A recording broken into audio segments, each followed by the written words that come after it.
the sound that saved a wretch like me.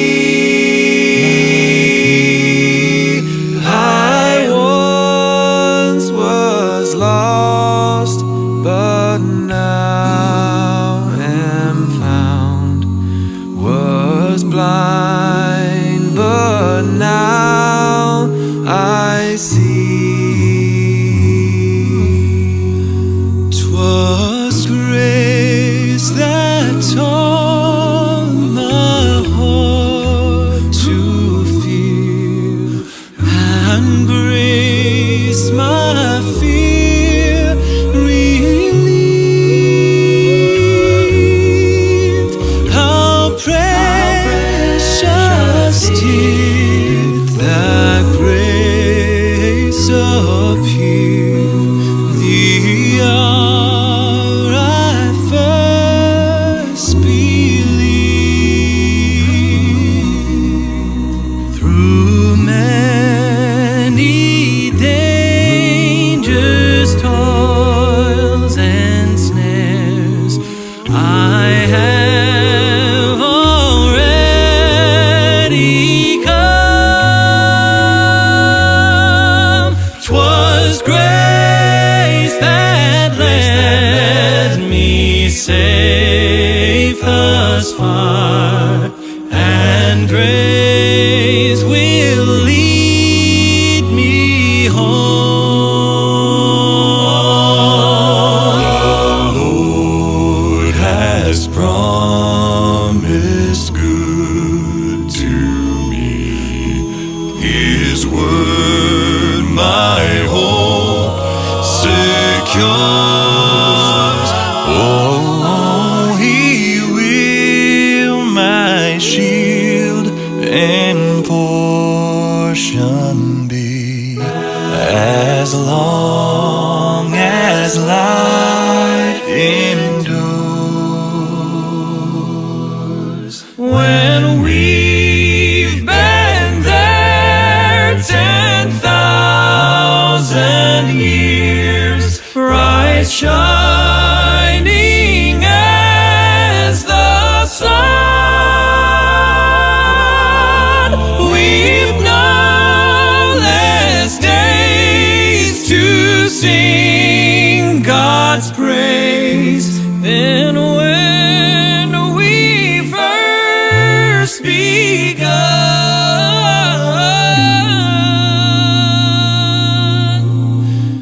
Then when we first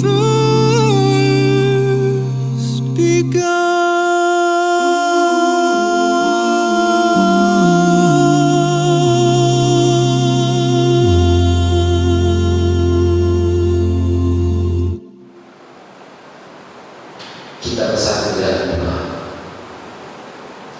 Damai sejahtera dari Allah Bapa yang melampaui segala akal, itulah yang memelihara hati dan pikiranmu sekalian. Di dalam nama Yesus Kristus Tuhan kita.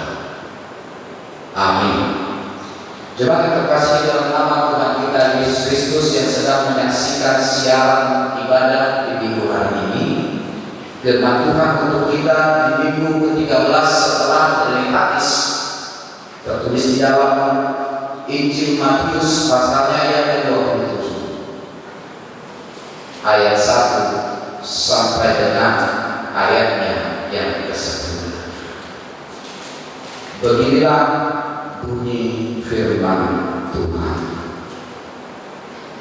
Ketika hari mulai siang, semua imam, kepala dan dua-dua bangsa Yahudi berkumpul dan mengambil keputusan untuk membunuh Yesus. Mereka membelenggu Dia lalu membawanya dan menyerahkannya kepada Pilatus, wali negeri itu. Pada waktu Yudas yang menyerahkan Dia melihat bahwa Yesus telah dijatuhi hukuman mati, menyesallah ia. Lalu ia mengembalikan uang yang 30 perak itu kepada imam-imam kepala dan tua-tua dan berkata, Aku telah berdosa karena menyerahkan darah orang yang tidak bersalah. Tetapi jawab mereka, apa urusan kami dengan itu? Itu urusanmu sendiri. Maka ia pun melemparkan uang perak itu ke dalam bait suci, lalu pergi dari situ dan menggantung diri. Imam-imam kepala mengambil uang perak itu dan berkata, tidak diperbolehkan memasukkan uang ini ke dalam peti persembahan, sebab ini uang darah. Sesudah berunding mereka membeli dengan uang itu tanah yang disebut tanah tukang peri untuk dijadikan tempat pekuburan orang asing. Itulah sebabnya tanah itu sampai pada hari ini disebut tanah darah. Dengan demikian genaplah firman yang disampaikan oleh Nabi Yeremia. Mereka menerima 30 uang perak, yaitu harga yang ditetapkan untuk seorang menurut penilaian yang berlaku di antara orang Israel. Dan mereka memberikan uang itu untuk tanah tukang peri seperti yang dipesankan Tuhan kepadaku. Demikian pembacaan firman Tuhan di minggu ke-13 setelah Trinitatis dengan topik khotbah manusia tidak untuk diperjualbelikan. Selamat hari Minggu untuk kita semua. Jemaat yang terkasih di dalam nama Tuhan kita Yesus Kristus, kita tadi sama-sama telah mendengar topik minggu kita hari ini, manusia tidak untuk diperjualbelikan. Mungkin kita pernah mendengar perkataan atau kata-kata yang dikeluarkan oleh seseorang, dipilih, boleh kakak bantu tesnya, fix. Mungkin kata-kata itu pernah kita dengar atau sering kita dengar dari seorang pedagang yang sedang berusaha untuk menawarkan barang dagangannya. Dan jika kita melihat di keadaan situasi kondisi zaman kita saat ini, ternyata bukan hanya pakaian, bukan hanya celana, bukan hanya rumah, bukan hanya mobil, bukan hanya jam tangan yang diperjualbelikan saat ini, tetapi yang diperjualbelikan ikut juga manusia itu sendiri, diperjualbelikan.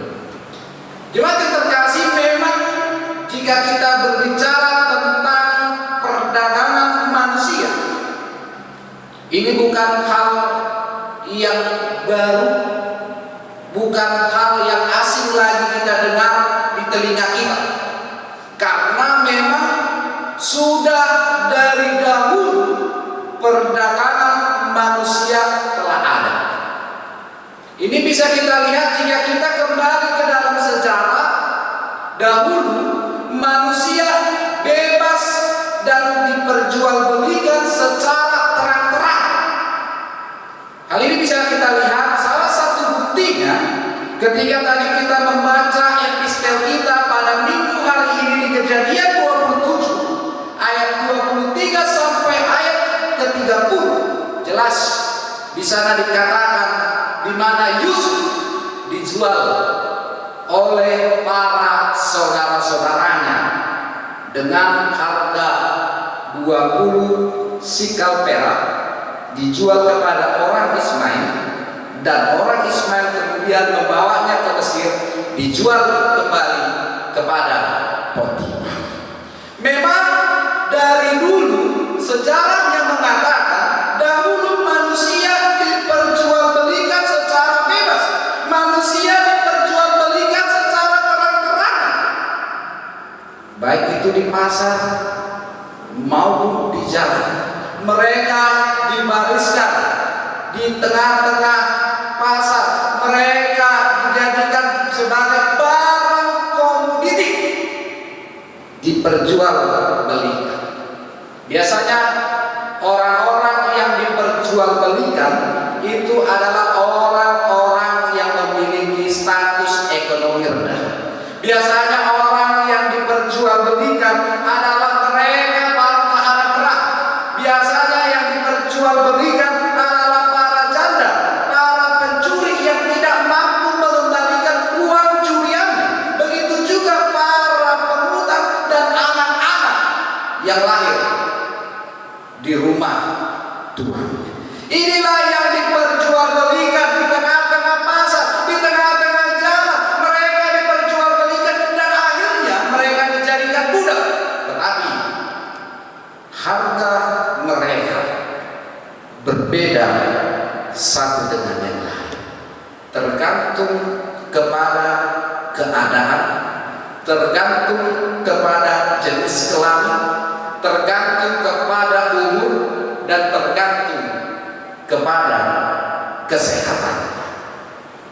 Jemaat yang terkasih, jika tadi kita kembali ke belakang membahas mengenai secara manusia yang diperjualbelikan secara bebas, secara terang-terangan, tetapi pada masa sekarang ini perdagangan manusia bukan lagi secara terang-terangan, bukan lagi diperjualbelikan secara bebas, tetapi semua itu telah berakhir. Semua itu tidak ada lagi secara bebas, tidak ada lagi secara terang-terangan, karena telah melanggar hak asasi manusia.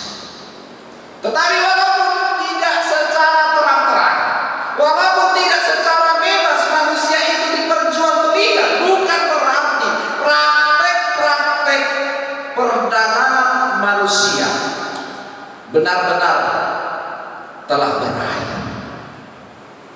Bahkan jika kita melihat perdagangan manusia beberapa tahun belakangan ini semakin meningkat. Dulu mereka terang-terangan memperjualbelikan manusia. Dulu mereka secara bebas memperjualbelikan manusia. Sekarang secara terselubung dengan berbagai macam modus. Ada yang mengiming-imingi korbannya akan dikerjakan ke luar negeri. Ada yang mengiming-imingi para korbannya akan memperoleh gaji yang besar agar dinikahkan dengan pengusaha yang kaya raya.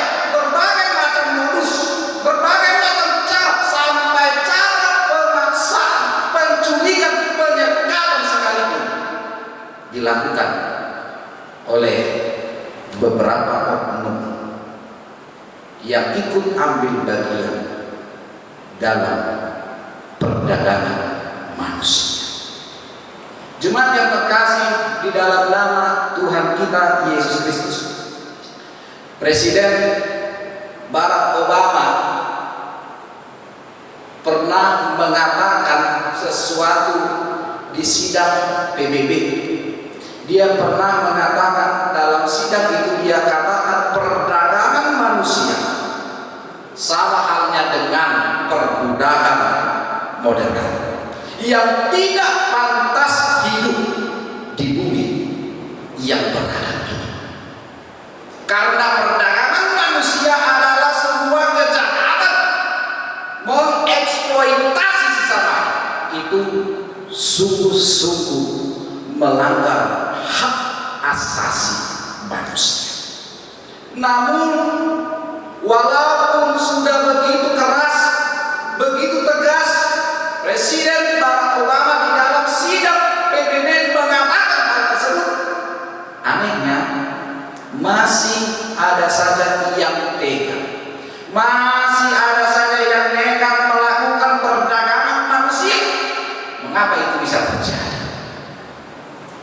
Alasan kemiskinan, alasan dengan pola hidup yang glamor, alasan dengan kesulitan, kesusahan, tantangan, cobaan hidup,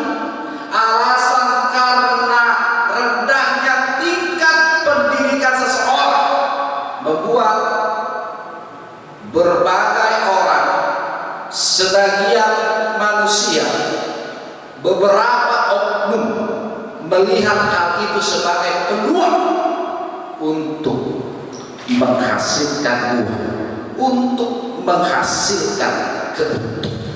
Dan bagi para pelaku perdagangan manusia, yang terpenting adalah keuntungan duniawi yang dihasilkan, yang didapatkan dalam praktek perdagangan itu. Mereka tidak peduli, mereka tidak begitu penting bagi mereka bagaimana nasib korban itu. Mereka tidak memikirkan kondisi dari korbannya itu.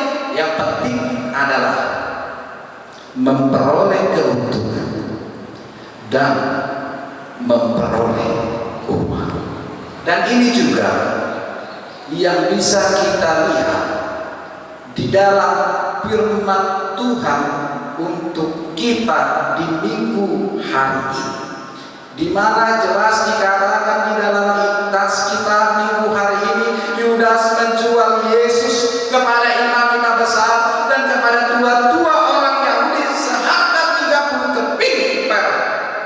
Bagi Yudas, uang adalah segala-galanya. Bagi Yudas, uang adalah prioritas. Sehingga karena dia beranggapan uang adalah segala-galanya, uang adalah prioritas bagi hidupnya, sehingga dia mau melakukan apa saja asalkan mendapatkan uang, mendapatkan keuntungan. Itulah yang bisa kita lihat di dalam nats kita di minggu hari ini, Matius 27 ayat 1 sampai dengan ayat 9. Ternyata di dalam kehidupan di masa sekarang ini, Bapak Ibu jemaat yang terkasih, sudah banyak orang yang berpola berpikir seperti Yudas di dalam nats ini. Sudah banyak di masa sekarang orang-orang percaya yang dirajai oleh uang. Makanya sampai ada lagu yang mengatakan, apa yang dicari orang uang, apa yang dicari orang uang, apa yang dicari orang siang pagi petang, uang segala. Itulah yang sering dicari orang, dan kita lihat di masa sekarang banyak orang mencari uang dengan cara yang tidak benar, banyak orang mengumpulkan uang dengan maksud yang salah, banyak orang yang memakai uangnya dengan tujuan yang keliru. Ini bisa kita lihat di zaman sekarang. Ketika seseorang itu tidak memiliki uang, pasti dia tidak bersemangat, tidak bersukacita, pasti dia stres, pasti dia pusing ketika dia tidak memiliki uang. Itulah tandanya zaman sekarang orang-orang percaya telah dirajai uang. Begitu juga yang dilakukan Yudas di dalam nats ini. Melihat fenomena yang terjadi saat ini, Bapak Ibu saudara-saudaraku yang terkasih di dalam nama Tuhan kita Yesus Kristus, semua diukur dengan uang, berdamai memakai uang, melihat mencari jodoh juga memakai uang, melihat bagaimana hartanya seberapa banyak, harta bendanya seberapa banyak uangnya. Begitu juga ketika ditempatkan di suatu tempat, orang juga berusaha menggagalkan tempatnya itu karena dia tahu bahwa itu bukan ladang basah tetapi ladang kering. Akhirnya dia mengeluarkan uang. Inilah banyak terjadi fenomena, inilah yang sering terjadi di masa sekarang. Orang-orang percaya sekarang sudah mulai dirajai oleh uang. Tetapi yang menjadi pertanyaan, ketika kita melihat fenomena yang terjadi saat ini, apakah kita sudah layak disebut dengan Yudas-Yudas masa kini? Karena kita sendiri telah dirajai oleh uang, Dan mungkin secara langsung, tidak langsung, sadar maupun tidak sadar, kita juga mungkin mempraktekkan hal-hal kotor atau cara-cara kotor hanya untuk mendapatkan uang. Apakah kita sudah layak disebut Yudas-Yudas masa kini? Tetapi bisa kita lihat di dalam nats kita di minggu hari ini, bagaimana dan apa yang terjadi kepada Yudas setelah dia melakukan hal itu. Jelas dikatakan di dalam nats kita di minggu hari ini di Matius 27 ayat 1 sampai 10. Setelah Yudas menjual Yesus dengan harga 30 perak, Yudas mengetahui bahwa Yesus dihukum mati, bahwa Yesus akan disalibkan. Di saat itulah Yudas pun menyesal dan ia tidak menduga bahwasanya Yesus akan dihukum mati, Yesus akan disalibkan. Oleh sebab itu Yudas menyesal. Penyesalan ini terlihat ketika Yudas berusaha untuk mengembalikan uang yang diberikan kepadanya, dikembalikan kepada orang-orang di bait suci, imam-imam besar, tua-tua Yahudi, dan dia berkata kepada mereka, "Aku telah berdosa, aku telah berdosa menyerahkan darah orang yang tidak bersalah." Itulah wujud penyesalan Yudas. Harapan Yudas ketika dia mengembalikan uang itu, dia mengakui kesalahannya, harapannya, keinginannya, hukuman yang ditimpakan, dijatuhkan kepada Yesus, itu dibatalkan. Tetapi apa yang terjadi di dalam nats kita minggu hari ini, nasi telah jadi bubur. Para imam besar, tua-tua Yahudi tidak peduli lagi akan hal itu. Dan itulah yang membuat akhirnya Yudas menjadi kecewa. Itulah yang membuat Yudas menjadi marah, kesal, frustasi, dan akhirnya memutuskan diri untuk gantung diri, untuk bunuh diri. Sementara uang yang dilemparkan Yudas itu akhirnya dipakai oleh para pengurus bait suci untuk membeli tanah dan dipergunakan sebagai pemakaman, dan tanah itu disebut tanah darah.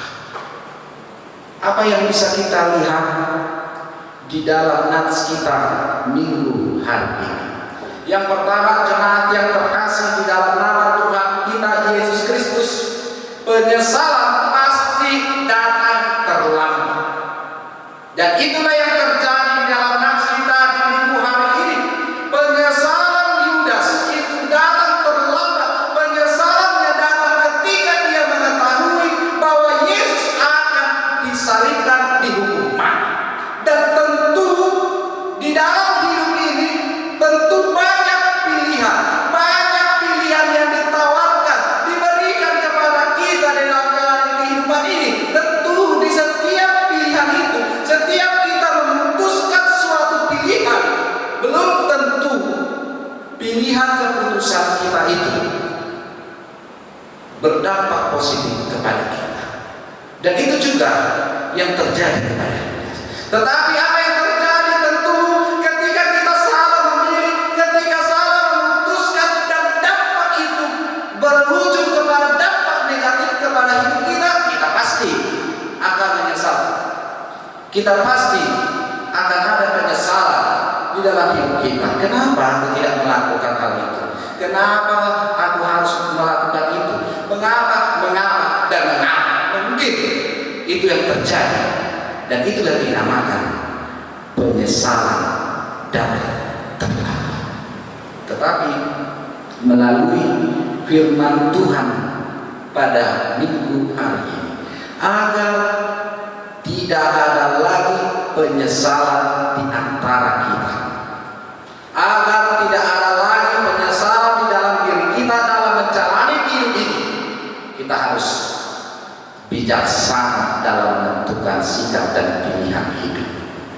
Hidup dengan hidup mana unang tertutup, dada unang terhukum, jolo didilat bibir, asa didok hati. Gimana Pak Jolo? Kenapa dua orang? Dari nasi ini kita bisa mengambil sebuah kesimpulan, menyesal saja tidak cukup, tetapi harus dibarengi dengan pertobatan. Penyesalan yang ditunjukkan oleh Yudas sesungguhnya begitu amat baik, tetapi sayang amat disayangkan. Penyesalannya itu hanya di bibir. Penyesalannya itu tidak berlanjut, tidak ditunjukkan melalui pertobatan, tetapi justru penyesalannya itu ditunjukkan melalui mengakhiri hidupnya sendiri. Nah, begitu juga dengan kita di kehidupan sehari-hari. Mungkin jika ini direfleksikan di dalam hidup kita, setiap minggu kita selalu mengakui, menyesali setiap dosa-dosa kita kepada Tuhan. Setiap hari, setiap minggu kita menyesali, mengakui dosa-dosa kita. Tetapi apa yang terjadi? Penyesalan, pengakuan itu hanya di bibir saja. Tetapi kita kembali lagi mengulang, kembali lagi melakukan, kembali lagi melakukan, mengulang kesalahan yang sama. Oleh sebab itu bukan namanya pertobatan. Pertobatan adalah merubah diri dan arah hidup tidak akan kembali lagi. Berarti ada komitmen di dalam diri kita, keinginan, ketetapan hati dan penyerahan diri kepada Tuhan, sehingga tidak ada kata kembali melakukan dosa, kembali melakukan kesalahan. Makanya kita diingatkan di dalam nats kita minggu hari ini melalui penyesalan yang ditunjukkan oleh Yudas, yang pada akhirnya penyesalan itu tidak berujung pada pertobatan. Begitu juga yang diminta sebetulnya oleh Tuhan. Ketika kita mengaku, ketika kita telah menyesali dosa-dosa kesalahan kita selama ini, bertobatlah. Tidak ada kata kembali melakukan kesalahan yang sama. Yang ketiga, melalui nats ini mau mengatakan kepada kita semua, berangkat dari kenyataan hidup banyak orang yang mencari uang dengan cara yang tidak benar, mengumpulkannya dengan maksud yang salah dan memakai dengan tujuan yang keliru. Kita lihat itulah realita fenomena yang terjadi di saat sekarang ini. Tetapi Yesus mengingatkan kepada kita melalui Lukas 16 ayat 9. Yesus mengajarkan agar kita menguasai uang, bukan dikuasai oleh uang. Kita harus bisa bersahabat dengan uang, bukan dirajai, bukan dikuasai, tetapi kita harus menguasai, karena pada dasarnya uang adalah ciptaan manusia, bukan manusia yang dikendalikan uang, tetapi uang yang harus dikendalikan oleh kita, bukan kita yang dikendalikan oleh Tuhan.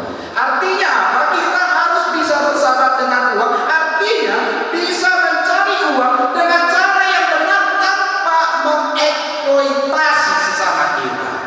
Yang kedua, bisa mengelola uang dengan benar dan memakai uang dengan maksud baik untuk membesarkan namanya. Oleh sebab itu, latihlah dirimu untuk bersahabat dengan uang, bukan dikuasai oleh uang. Lihatlah sekelilingmu, lihatlah orang-orang sekitarmu, lihatlah sesamamu, lihatlah keluargamu, lihatlah orang-orang yang berada di sekelilingmu.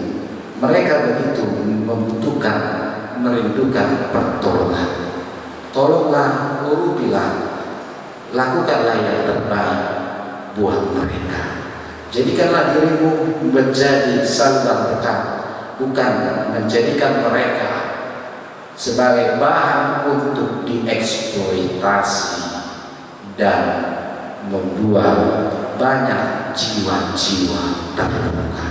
Tetapi pakailah apa yang ada di dalam dirimu untuk kebesaran nama Tuhan, untuk kemuliaan nama Tuhan, dengan membantu mereka semua. Selamat hari Minggu untuk kita semua. Amin. Kita berdoa.